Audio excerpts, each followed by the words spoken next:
My dad was actually drafted into the Air Force after the beginning of World War II, and he ended up on a B-29, which is a brand new bomber, and they spent a lot of time in India flying over the Himalayas, bringing in supplies for their new airstrip Field. in China. And so a lot of his combat missions were actually flying over the and actually some of the planes were lost hitting some of those mountains too. And then they had the first bombing run on Japan since 1942. I think been a couple of years.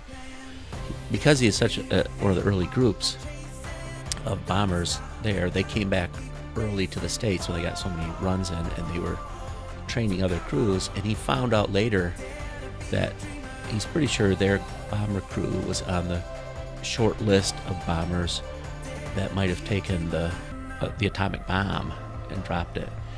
And it ended up being, of course, the Enola Gay. But I remember him because I'd sit around the table at night and he'd tell stories of World War II. And one time he just said, "I'm glad we weren't the plane that dropped it." Because, in fact, he even said one time, "I'm glad I never saw where our bombs landed," because he knew they would miss targets and hit residential areas.